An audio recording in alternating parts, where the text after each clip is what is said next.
Почитувани добро вечер. Во емисијата Став вечерва гостува председателот на пчеларското здружение Пчела од Куманово, Горан Митевски. Господине Митевски, добро вечер и благодарам што одвоивте време да бидете наш вечерашен гост. Добро вечер и благодарам на поканата. Пчеларското здружение Пчела неодамно одбележа 49 години од своето постоење, од своето основање. Какви биле почетоците на ова здружение? Кој го формирал и која била основната цел? Целта е иста. И пред 49 години и денеска и задачите и активностите се исти. Значи се собрала група од 29 пчелари 1971 година на 24 јануари и формирале здружение со заедничка цел, со заедничка идеја, со заедничка љубов кон пчелата. Ги зацртале задачите, основните цели задачи, кои што и ден денеска се истите, значи заштита на пчелата, заштита на интересите на пчеларот и заштита на граѓанинот како крајен потрошувач и заштита на природата, односно на пчелната паша, за да може да опстанат пчелите. Утре здруженијето организира едно едукативно стручно предавање со еминентни предавачи, едукатори. Еве кажете ми кои ќе бидат едукаторите и кои се теми ќе бидат опфатени. Што е она што присутните ќе може да го слушнат на утрешното стручно предавање? Така, значи утре во чест на денот на формирањето на ова наше здружение Пчела од Куманово, кое што го заслужува тоа, одлучивме да започнеме да го славиме тој ден. И ова година ќе биде од едукативен карактер таа прослава. Значи поканивме гости, едукатори, професионалци од науката и од праксата. Значи од Белградскиот универзитет, од Пчеларскиот институт професор Миќо Младеновиќ и од Скопје професионален пчелар, релативно млад, меѓутоа напреден и професионално се занимава со ова работа, Иван Додевски. Темата нормално се околу пчеларството. Темата е околу пчеларството, значи кој да дојде, како и да е, сигурно дека има секогаш нешто ново. Ние пчеларите сме секогаш желни за знаење, никогаш нема крај на нашата едукација. Тоа се гледа и од, ако се погледне во просториите каде што држиме предавање, каде што има од 7-18 години пчелари до 80 кусур, па и до 90 години, кои што и ден денеска присуствуваат на тие предавања.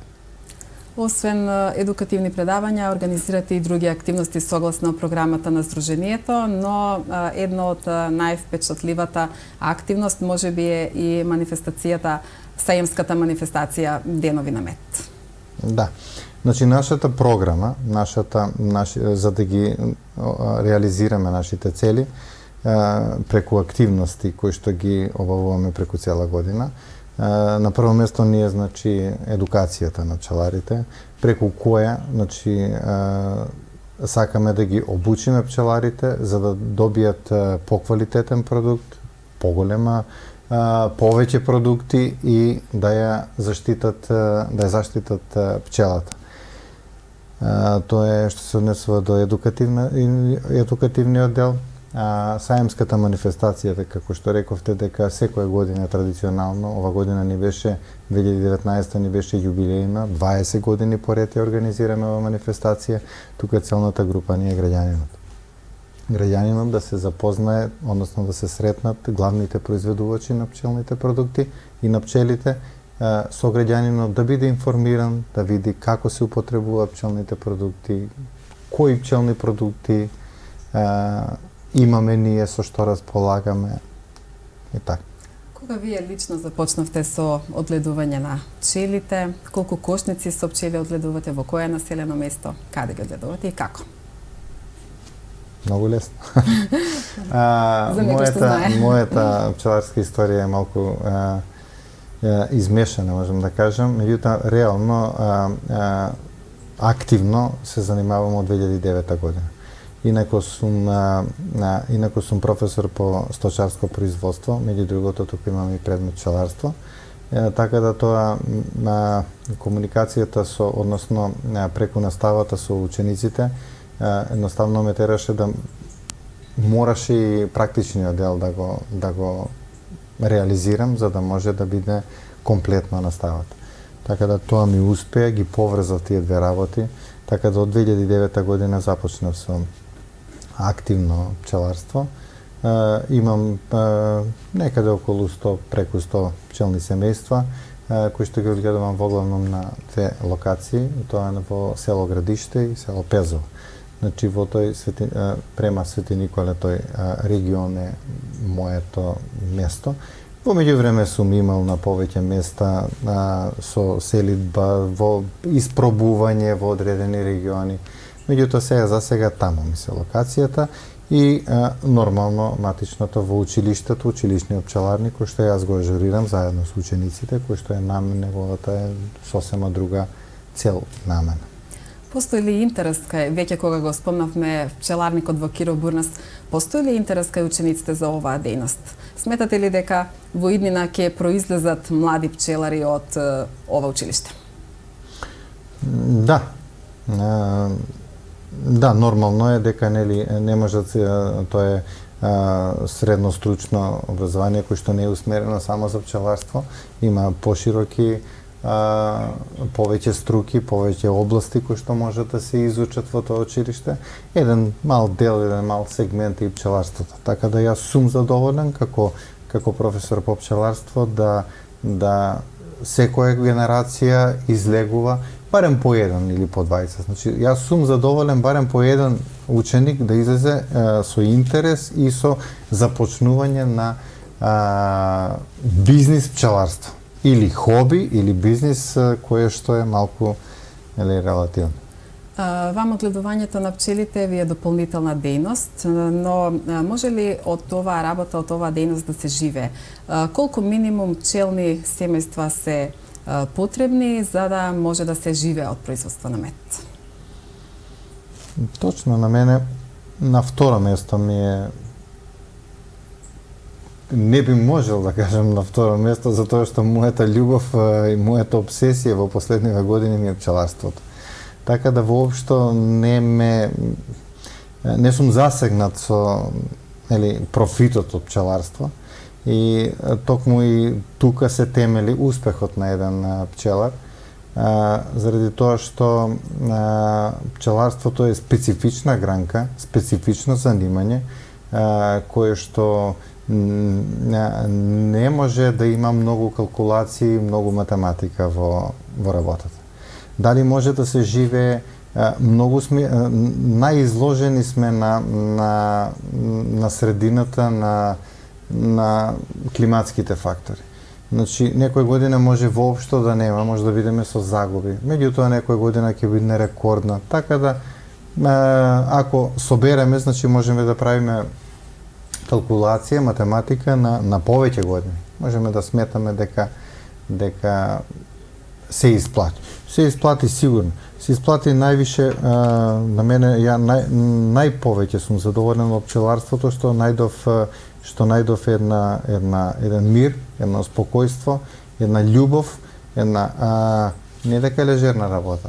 Работата е многу напорна и физички и умствена. Работа многу, учење многу, читање многу, меѓутоа тоа ме исполнува. И секој кој што ќе се најде во тој правец, значи ќе успее сигурно. Дали годинава беше медоносна? Колку во просек принос по кошница имаше и да ни направите една споредба со претходните години?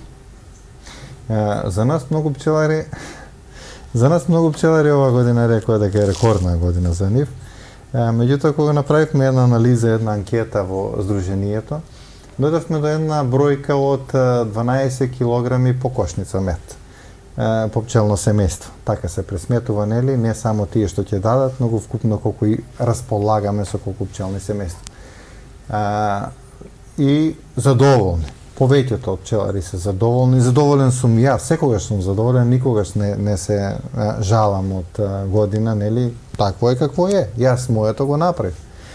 Меѓутоа, ако таа наша бројка од 12 килограми по кошница го споредиме со некои други земји, е катастрофа.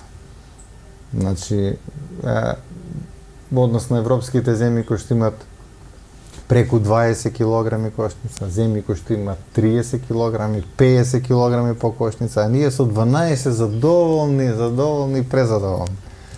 Дали се уште она истата цена, 400 денари за килограм? Да, моменталната цена. Да. Моменталната цена е таа. Ние сме задоволни од таа цена, пчелари.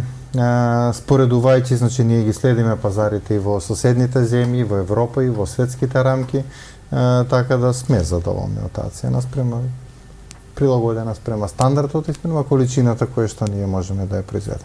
Факт е дека по маркетите може да се најде мед и по пониска цена, но дали станува збор за истиот квалитет, еве според вас? Квалитетот не може ни да се спореди. Значи по маркетите се пласира мед кој што е увезен од Кина, кој што е мед кој што така наречен мед кој што не видел пчела, кој што е во фабрики се произведува со инвертази, со посебни некои техники кои што не сакам ни да ги знам, ни да навлегувам во тоа. Нашата борба е токму што претходно спомнавме дека организираме саемски манифестации, организираме некои настани за да населението, граѓанинот не запознае нас како пчелари, за да знае кој произведува мед, а кој продава мед. Значи едно е кој одгледува пчели, а кој продава мед. Кои се предностите на медот и другите пчелни продукти пред се за здравјето на граѓаните? Па главниот бенефит за нас, нели, главниот бенефит како што сме навикнати да го гледаме пчела од на асоциација ни иде мед, нели? Меѓутоа тука се и другите пчелни продукти како што пчелниот полен, прополисот, матичниот млеч, восокот, пчелниот отров и така натаму. Меѓутоа бенефитот е огромен за здравјето на луѓе. Значи тоа е идеална храна, храна која што не и треба желудник за варење. Дали ќе се работи за мед или матичен млеч или полен, значи сето тоа е веќе прости, составот е прост да може веднаш да се консумира. Господине Митевски, колку во Куманово и Кумановскиот регион е застапено органското производство на мед и колку е тоа исплатливо? Органското производство на мед, на пчели и на пчелни продукти, нели не само медот, е застапено. Започна на голема врата, меѓутоа пласманот, количина која што може да се произведе, не најдоа на некој разбирање, не најдоа на некој озбилен пласман. Така да дел од пчеларите кои што започнаа со органско се откажуваат, меѓутоа се уште има доста пчелари кои што се поупорни, нели, кои што сакаат да произведат органски мед и произведуваат. Располагате ли со некоја бројка, барем ориентациона, колку пчелари има во Кумановскиот регион и колку од нив се членови на пчеларското здружение пчела? Дали сите се членови? Па не се сите сигурно. Можам да кажам, да тврдам за нашето здружение, број 85 члена моментално, што го ажурирав списокот сега пред утрешниот настан. Знам дека има најмалку 3 пати повеќе пчелари, кои што, значи гранка која што кога и да излезам во природа, кај да се свртам, гледам кошници пчели, меѓутоа гледам дека и не ги знам, а би требало да ги знам која чија е, нели, како председател на здруженијето. Ама секој си го наоѓа својот пат. Моето од секогаш било уште во почетокот, нели реков дека патот, односно местото на секој пчелар е во здруженијето. Ако не сме заедно, сме многу слаби. Ако сме заедно, ако имаме заедничка цел, ако имаме заеднички интереси, сигурно дека ќе најдеме и решенија за проблеми и пласман за нашиот производ и за било што, и да споделиме знаење и така натаму. Дали и колку куменовските пчелари ги користат субвенциите кои што ги нуди државата за пчеларство? Кои се условите, критериумите? Има ли интерес од кумановци? Нормално дека има интерес, никој не е толку наивен да не ги искористи тие можности што ги нуди државата. Можностите од страна на државата во последно време се одлични за нас. Значи, можеме да се пожалиме дека не сме дека сме запоставени. Значи, за едно пчелно семејство се добива субвенција од 600 денари, минимум беше 35 кошници за да добиеш субвенција. Меѓутоа, од ова година веќе има измени со помош со борбата на нашиот сојуз на пчеларските здруженија, да излобирано е да се воведе мерка да биде само и за 10, минимум 10 кошници да имате, значи може да се здобиете со субвенции. Субвенциите значи се 600 денари, меѓутоа има уште една дополнителна мерка, ако брои пчеларникот од 50 до 100 пчелни семејства, може ќе биде 800 денари. И плюс има некои други поволности со 30% плюс 15% плюс, ако се во некои недостапни краишта, ретко населено место, органско производство и така натаму. Со какви проблеми најчесто се среќавате при одгледувањето на пчелите и во оваа дејност? Кои се оние проблеми кои што ги засегаат пчеларите? Немаме проблем. Проблеми е природата, значи главен проблем ни е колку и да знаеме, колку и да умееме, колку да ги спремиме пчелите како што треба, значи се како што треба, меѓутоа ако ние таман ќе се спремиме за престојна сезона, во тој период настанат климатски непогоди за нас, значи никако да ни се вклопат тие. Значи многу е специфична таа работа, да треба секој сака да врне ќе има берикета, ама не баш тогаш кога треба да цвета растение или треба да биде, ако врне па нема температура, влага, значи за да има мед, за да има пчелни продукти, за да активно работи пчела, треба да има и соодветна температура од 20 до 30 степени, треба да има соодветна влага, треба да има ветрови, пречат, значи многу фактори треба да се склопат за да ние извадиме некој максимум или некаков бенефит од пчела. Кога ќе се спомне пчелата и медот, периодов веднаш сите ги асоцира на документарниот филм Медена земја. Во една прилика кажавте дека веќе сте го виделе, сте го гледале филмот. Кажете ни од ваш аспект, која е пораката која што ја испраќа овој филм? Глобална пораката е мора да чуваме оваа природа. Значи, човекот има многу вмешано во природата и многу како суштество човек е многу алчен. Значи нема граница, нема мерка. Немаме мерка до каде и колку можеме да земаме од природата и тоа нормално ни се враќа. За жал, со лошо ни се враќа, губиме многу, ама има еден мал дел од населението кои што се борат против ова човечка природа. Ние пчеларите сме меѓу нив, значи ние директно зависиме од природата, директно зависиме односно ние пчеларите и пчелата, директно зависиме од самата животна средина која што имаме и ние мора да ја негуваме и да ја чуваме. Една од главните цели пред 49 години кога е формирано Здруженијето и ден денеска е зачувување и одржување на животната средина, односно на пчелната паша. А пчелната паша е токму животната средина. Воеќе сезоната на грип, што би препорачале како медот, како превентивно средство може да го искористат граѓаните?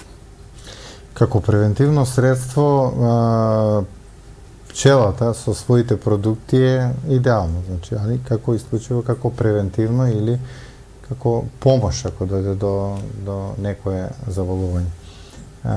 Медот би требало во овој период секојдневно да се користи.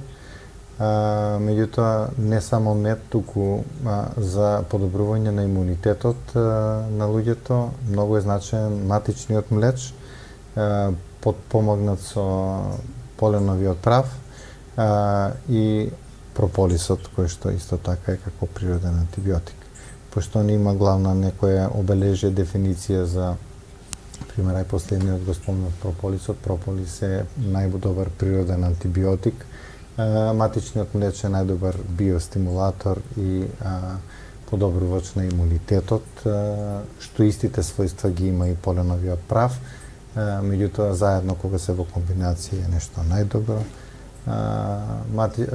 Медот како најдобар енергенс, како енергетска храна, која што содржи само прости шеќери, збогатена со ензими природни, кои што многу благородно делува на човечкиот организам.